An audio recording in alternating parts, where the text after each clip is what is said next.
नमस्कार मित्रों, दबंग संवाद के एक नए एपिसोड के साथ मैं अजय मिश्र दबंग आप सबके सामने उपस्थित हूं। लक्ष्य ये था, कुछ व्यावसायिक बाधाएं आई। लक्ष्य ये बनाया था कि पहले राधेश्याम जी की कथा पूरी करूंगा, उसके बाद किसी और विषय पर ध्यान दूंगा। लेकिन अचानक जब कोई बड़ी विपत्ति आती है, बड़ा संकट आता है, बड़ा विषय आता है, तो उसको आप तक नहीं ले जाया जाए तो अन्याय होगा। मैं स्वयं से अन्याय कहूँगा, पूरे समाज के साथ होता हुआ अन्याय कहूँगा, और उस अन्याय को मैं सहन नहीं कर सकता। इसलिए आज इस वीडियो के साथ आपके साथ आना पड़ा है। निवेदन ये है कि अगर ये चैनल फिर कहता हूँ किसी अम्बेडकरवादी का, किसी दलित एक्टिविस्ट का होता तो अब तक इस पर मिलियंस व्यूज होते। लेकिन चूंकि मैं अपने समाज की लड़ाई लड़ रहा हूं, मैं सामान्य वर्ग के लिए, सवर्ण समाज के लिए, इस देश के बामन ठाकुर, बनिया, लाला राजपूत, शेख सैयद पठान की लड़ाई लड़ रहा हूं, तो मैं चाहता हूं कि इस देश की जो 76% आबादी है वो बामन ठाकुर, बनिया, लाला राजपूत, शेख सैयद पठान साथ में आए और हमारे हाथों को मजबूत करें, ताकि आपके विषय, आपके मुद्दे दूर तक जा पाए, आपकी धमक दूर तक सुनाई पड़े और हम इसे आगे लेकर जा पाए। तो कम से कम आप इतना कर सकते हैं कि इस चैनल को सब्सक्राइब कर लें, दबंग संवाद को सब्सक्राइब कर लें, बेल आइकॉन को दबा लें, जिससे कि आपको आने वाले विषय, आने वाले वीडियोस आप तक पहुंचते रहें। चलिए, बहरहाल आज का मुद्दा बहुत बड़ा है ये, और आज ये पहली बार नहीं हुआ है, ये होता आया है। कुछ आंकड़े देता हूं बड़ी पीड़ा के साथ। 2.5 साल, 68 तारीखें, 35 गवाह और परिणाम वही ढाक के 3 बात। एक और झूठा मुकदमा सवर्णों के विरुद्ध, एक और झूठा मुकदमा SC ST एक्ट का, एक और झूठा मुकदमा दलित उत्पीड़न का, एक और झूठा मुकदमा दलित अत्याचार का, एक और झूठा मुकदमा सवर्णों के 5000 साल के शोषण का, एक और झूठा मुकदमा उस इतिहास का जिसके आधार पर आपको रोज गाली दी जाती है। जी हां, मैं बात कर रहा हूं हाथरस के बुलगड़ी कांड की। थोड़ा फ्लैशबैक में जाएं और याद करें, हाथरस जिले के बुलगड़ी गांव में एक घटना घटी थी, जिसमें तथाकथित अनुसूचित जाति के समाज की एक युवती एक क्षत्रिय वर्ग के नवयुवक के साथ प्रेम में थी। उस प्रेम की परिणति कुछ इस प्रकार हुई कि युवती ने आत्महत्या जैसा प्रयास किया, और उस आत्महत्या के प्रयास के परिणाम स्वरूप काफी दिनों अस्पताल में जिंदगी मौत की लड़ाई लड़ने के बाद, पहले हाथरस में, फिर अलीगढ़ मुस्लिम विश्वविद्यालय के अस्पताल में, उसके बाद दिल्ली के सफदरजंग अस्पताल में उस युवती की मृत्यु हो गई, दुखद मृत्यु हो गई। अफसोस है इस बात का। वो जो युवक था संदीप सिंह, उसका सीधा कोई लेना देना इस हत्या से नहीं था, लेकिन पहले संदीप सिंह के विरुद्ध मुकदमा कायम कराया जाता है। उसके बाद वो 3 नौजवान, रवि, रामू और लवकुश, 4 दिन बाद किसी राजवीर सिंह दिलेर नामक व्यक्ति के सहयोग से चार्जशीट में ऐड किए जाते हैं, जो कि कहीं अपने चिलर पर बेचारे काम कर रहे थे। चार्जशीट में उनका नाम लिखा गया और वो तीनों नौजवान, संदीप को मिला लें तो चारों नौजवान, 2.5 साल अपनी जवानी के, 2.5 साल अपने कैरियर के उत्थान के समय के, 2.5 साल अपने जीवन के स्वर्णिम काल जिन्होंने सूरज नहीं देखा, उन्होंने जेल में बिताए। और आज 2.5 साल के बाद अदालत ने ये कहा कि वो जो 376D यानी कि सामूहिक दुष्कर्म, 302 यानी कि हत्या, और SC/ST एक्ट के जो मुकदमे रवि, रामू और लवकुश पर लगाए गए थे वो पूरी तरह झूठे और बेबुनियाद थे। रवि सिंह, रामू सिंह और लवकुश सिंह पूरी तरीके से निर्दोष थे। इन्हें झूठा फंसाया गया और उनके कीमती 2.5 साल, जिंदगी के स्वर्णिम 2.5 साल उन्हें हाथरस की जेल में बिताने पड़े। संदीप सिंह के ऊपर से भी सामूहिक दुष्कर्म, हत्या के मुकदमे हटा लिए। मतलब तथ्य ये कि सामूहिक दुष्कर्म का जो आरोप लगा था वो पूर्णतया झूठा, पूर्णतया निराधार, पूर्णतया तथ्यहीन, पूर्णतया कपोलकल्पित, पूर्णतया गल्प और पूर्णतया गढ़ा हुआ आरोप था। उस कपोलकल्पित, गढ़े हुए, झूठे, तथ्यहीन आरोप ने इन 4 नौजवानों के 2.5 साल खा लिए। इन 4 क्षत्रिय कुलभूषणों का जीवन, उनका भविष्य, उनका कैरियर, उनका फ्यूचर अंधकारमय कर दिया। आप क्या कहेंगे? अफसोस है। एक और झूठा मुकदमा। इसके पहले आपने विष्णु पांडे को देखा जो बेचारा एक झूठे SC/ST एक्ट के मुकदमे में अपनी जिंदगी के कीमती 20 वर्ष काटकर जेल से बाहर आया, जब उसका पूरा परिवार तबाह हो चुका था। उसकी मां, बाप, भाई, बहन सबकी मृत्यु हो चुकी थी।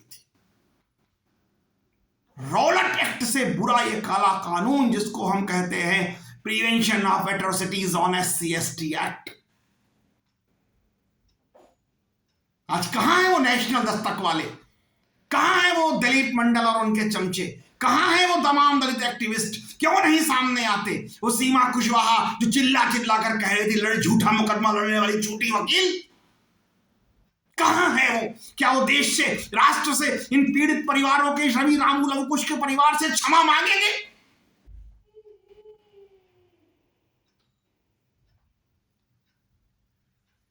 क्या इस देश का ब्राह्मण, इस देश का क्षत्रिय, इस देश का राजपूत, इस देश का कायस्थ, इस देश का वैश्य, इस देश का शेख, इस देश का सैयद, इस देश का पठान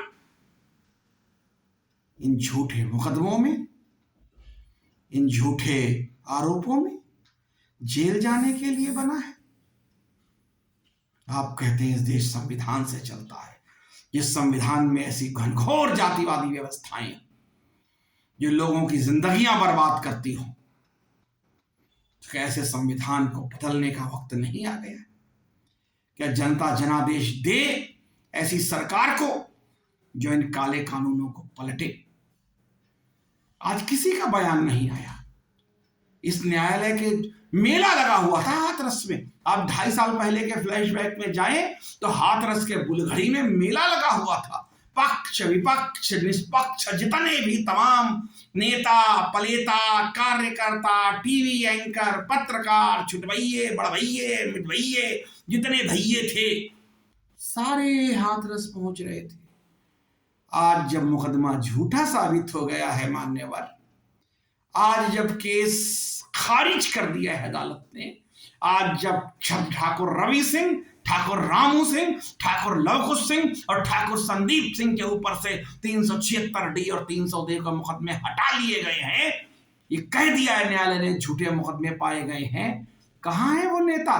कहां है वो Congress, Bhajpa, Baspa, Janata Dal, socialist, communist, unionist, सारे कहां हैं वो लोग? कहां है वो आज तक, कल तक, परसों तक, नरसों तक, तरसों तक Zee news, P news, D news के तमाम पत्रकार?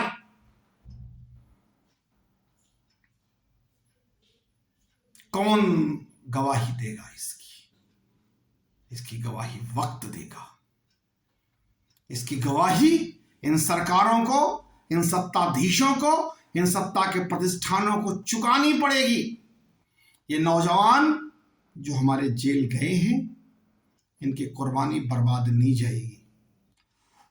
विष्णु पांडे के 20 साल का हिसाब लिया जाएगा। रवि सिंह, रामू सिंह, लवकुश सिंह, संदीप सिंह के 2.5 सालों का हिसाब लिया जाएगा।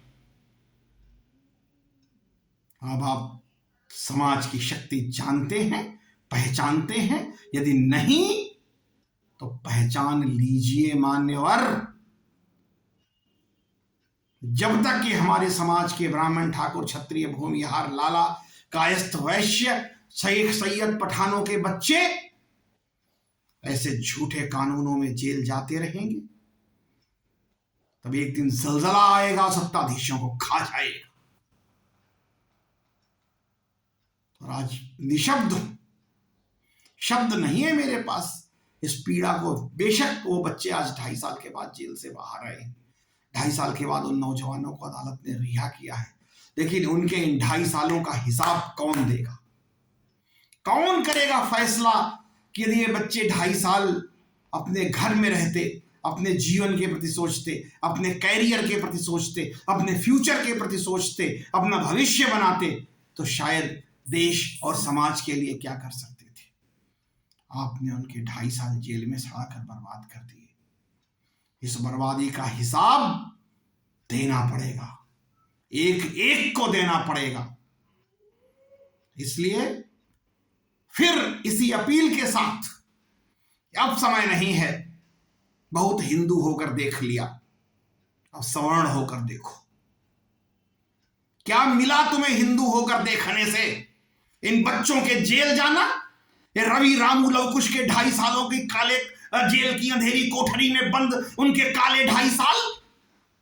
और इस देश के ब्राह्मणों, क्षत्रियों, राजपूतों, वैश्यों, कायस्थों, शेखों, सैयदों, पठानों, आओ उठो, खड़े हो। इस देश के 76% आबादी, खड़े हो और उखाड़ फेंको ऐसे काले कानूनों को जो तुम्हारे बच्चों की जिंदगियों में अंधेरा भर रहे हैं, उनके भविष्य को काला कर रहे हैं।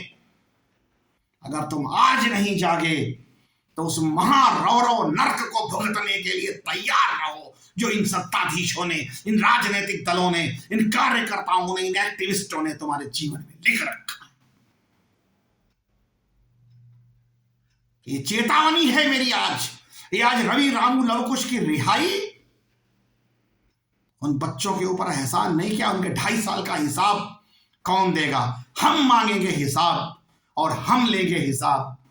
इसलिए प्रार्थना केवल इतनी है इस देश के फिर ब्राह्मण, क्षत्रिय, ठाकुर, बनिया, लाला, राजपूत, शेख, सैयद, पठान से कि अब एक होने का वक्त आ गया है इस देश के इन काले कानूनों के खिलाफ, जो किसी भी व्यक्ति को, किसी निर्दोष को सालों तक जेल में सड़ाने के बाद एक दिन कह देता है कि आप तो निर्दोष थे। अरे आज अगर हम निर्दोष थे तो मेरे बीते हुए वक्त का हिसाब कौन देगा? कि तलाक देते रहे हो गुरूरो कहर के साथ, अरे मेरा शबाब भी लौटा दो मेरे मेहर के साथ। तो कभी मेहर के साथ दुल्हन का शबाब नहीं लौटा पाया कोई तलाक देने वाला, तो इसलिए उस बीते हुए कल को ये नहीं लौटा पाएंगे आपके नौजवानों के, आपके बच्चों के। आपके बच्चे जो नौजवान फांसियां खा रहे हैं, लटक रहे हैं, SC ST एक्ट के उत्पीड़न का शिकार हो रहे हैं, आज उसके खिलाफ खड़े होने का वक्त आ गया है। आइए, हम एक हैं, आवाज दो, हम एक हैं, हम लड़ेंगे साथी, लड़ेंगे तो जीतेंगे। We will fight, we will win. वंदे मातरम, भारत माता की जय, इनकलाब जिंदाबाद, सवर्ण एकता जिंदाबाद, जय हिंद, जय भारत।